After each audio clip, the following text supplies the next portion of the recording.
कि बिहार की बेटियों को, बिहार के महिलाओं को बिहार सरकार के द्वारा 35% का आरक्षण दिया जा रहा है।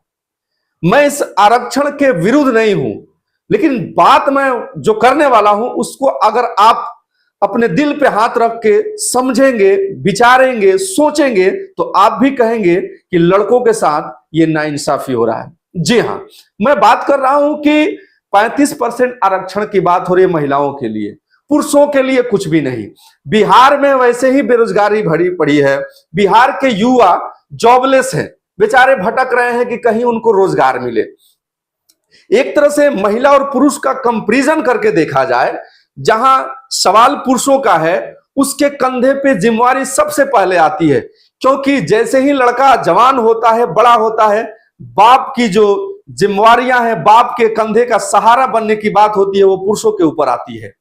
पुरुषों को अपने बहन की शादी करने के लिए, अपने परिवार को चलाने के लिए सबसे ज्यादा अगर किसी को कोसा जाता है, लड़के और लड़की की बात करें तो वो होते हैं लड़के, क्योंकि लड़के पे उंगलियां समाज भी उठाने लगते हैं, परिवार भी उठाने लगते हैं कि अभी तक इसको कोई जॉब नहीं मिला, क्या कर रहा है, निकम्मा है। यानी कि हर तरह से लड़कों को जॉब के लिए बोला जाता है और सबसे पहले कमाने की बात लड़कों के ऊपर ही आती है, क्योंकि ये हम सब जानते हैं कि लड़कियां पराये धन होती है और वो एक ना एक दूसरे घर चली जाती है, और वहां जिसके भी साथ वो रहने के लिए जाती है वहां भी जो पुरुष होते हैं उनकी जिम्मेवारी होती है कि जिनसे शादी करके गई है उसका देख रेख करना, उसका खर्च उठाना। जी हाँ, पुरुष वर्ग ऐसा वर्ग है कि हर तरह से इसके ऊपर एक जिम्मेवारियां जो है वो बढ़ते जाती है। वही लड़का एक बार बाप का सहारा बनता है और जब उसी लड़के की शादी होती है तो फिर अपने बीवी, बच्चों, पूरे परिवार को देखता है। वो लड़का हर तरह से अपने परिवार के लिए जितनी ज्यादा जरूरत होती है उसको पूरा करने के लिए तैयार होता है, क्योंकि उसकी जो जिम्मेवारियां हैं वो घटती नहीं है। जैसे ही थोड़े सा जवान होता है और परिवार में बाप जो है बूढ़े होने लगता है, बाप को लगता है कि वो काम नहीं कर सकता है, बेटा सामने आ जाता है और परिवार को जो है सपोर्ट देता है। वहां लड़कियों की बात नहीं होती है, कोई ये नहीं कहता है कि लड़कियां निकम्मी हैं, कुछ नहीं कर रही हैं, बल्कि बात लड़कों की होती है। अगर लड़का बेकार है, घूम रहा है गांव में, तो सभी लोग उसको ताने मारते हैं, क्योंकि सबकी उम्मीद यही होती है कि घर में अगर लड़का है तो लड़का कमाएगा और परिवार को चलाएगा। मैं कहना ये चाह रहा हूं इस वीडियो के माध्यम से कि अगर आपने आरक्षण तो बेटियों को दे दिया, क्योंकि आपका सीधा जो हमला है वो वोटों के ऊपर है, क्योंकि अभी जो है चुनाव होने वाला है बिहार में, उसको देखते हुए आप महिलाओं के ऊपर इतना अपनी हमदर्दी दिखा रहे हैं। उसके पीछे सीधा यही रीजन है, आप चाह रहे हैं कि आपको ज्यादा से ज्यादा वोट मिले। लेकिन पुरुष के बारे में आप क्या सोच रहे हैं? क्या एक बार भी आपने सोचा कि जो पुरुष जो है पढ़ लिख करके, युवा वर्ग जो बेकार घूम रहा है, उसके लिए बिहार में कोई रोजगार किया जाए, फैक्ट्री लगाया जाए, इंडस्ट्री लगाई जाए और यहां से पलायन रोका जाए। ये बेचारे बिहार के युवा नौकरी न मिलने पे दूसरे राज्यों में चले जाते हैं कमाने के लिए, गुजरात चले जाते हैं कमाने के लिए, दूसरे राज्यों में चले जाते हैं और वहां क्या करते हैं, ये दूसरे लोगों के अंडर में नीचे रह करके मजबूरी के तहत कमाते हैं। यहां तक कि लात जूते भी खाने पड़ते हैं। अभी आप हाल ही में देखें, जगह जगह बिहारियों को, यूपी वाले को मारा जाता है, पीटा जाता है, उन्हें बोला जाता है कि ये सब जो है वो काफी मतलब कि नीच भावना से देखा जाता है बिहार वासियों को। ये क्यों हो रहा है? क्योंकि हमारे राज्य में रोजगार नहीं है। तो मैं फिर से वही बात कहने वाला हूं कि ये जो आरक्षण की बात हो रही है, आपने महिलाओं के बारे में तो सोचा कि आपने एक बार भी पुरुषों के बारे में सोचा कि पुरुष कहां जाएंगे? ये जो डोमिसाइल की बात कर रहे हैं, आप पुरुष के लिए भी इस पे कुछ विचार करें, ताकि पुरुष वर्ग को भी जॉब मिले, नौकरी मिले।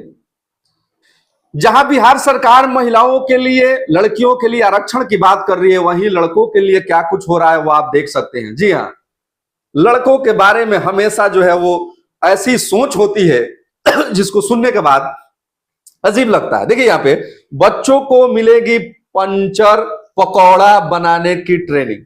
देखिए, अब देख लीजिए, पढ़ लिख करके जो माँ बाप पढ़ा लिखा करके बड़ा पैसा काफी खर्च करके बच्चे के ऊपर, और पढ़ाने के बाद उनको अब ट्रेनिंग दिया जाएगा कि बबुआ आप पंचर बनाने के बारे में सीख लीजिए, आप पकौड़ा तलने के बारे में सीख लीजिए। मतलब यही है कितनों पढ़िए, आप पकौड़ा और पंचर ही करेंगे। बिहार की ये तो दशा है। यहाँ रोजगार के बारे में बात नहीं होगी, सरकार इंडस्ट्री नहीं लगाएगा, विदेशी निवेश को यहाँ पे नहीं लाया जाएगा, मतलब कि कोई भी ऐसे संभावनाओं को नहीं यहाँ पे किया जाएगा जिससे लोगों को रोजगार मिले। हाँ, आप आत्मनिर्भर बनिए। युवा संगठन की बात हो रही है, युवा के बारे में बात हो रही है, लेकिन देखिए बात किस तरह की हो रही है कि भाई आपको पंचर बनाना है, आपको पकौड़े तलने हैं, चटनी बनाने हैं, लोगों को पकौड़े और चटनी के साथ खिलाना है और बस रोड के किनारे अपने ठेले लगाने हैं। हाँ, यही है बिहार, कि बिहार में युवाओं के भविष्य के बारे में बिहार के सरकार, हमारे नेतागण लोग देखिए कितने बेहतर तरीके से सोच रहे हैं कि बबुआ कुछ नहीं करना है, आप जो है मास्टर डिग्री ले लीजिए, एमबीए कर लीजिए, एमसीए कर लीजिए, एमटेक कर लीजिए, आप जितना पढ़ना है पढ़ लीजिए, और अंत में क्या करना है तो आइए हम आपको ट्रेनिंग दिलाने वाले हैं। पकौड़े बनाने का ट्रेनिंग जो है आप कितने बेहतर तरीका से, पंचर बनाने का ट्रेनिंग जो है वो आपको दिलाई जाएगी सरकार के द्वारा। भाई ये कितना मतलब कि एक तरह से अफसोसजनक बात है कि उतना पढ़ने के बाद, बेहतर एजुकेशन लेने के बाद, और उस बच्चे को आप पंचर की ट्रेनिंग देंगे, आप पकौड़े के ट्रेनिंग देंगे। हाय सरकार, क्या बात है। इस तरह की मनोकामना के साथ अगर आप बिहार के विकास करना चाहते हैं तो विकास दिख रहा है। आप बड़े पैमाने पर रोजगार की बात नहीं करेंगे, बेहतर रोजगार के अवसर उत्पन्न नहीं करेंगे, बल्कि पकौड़े और पंचर पे ही आपकी सरकार सीमित रहेगी।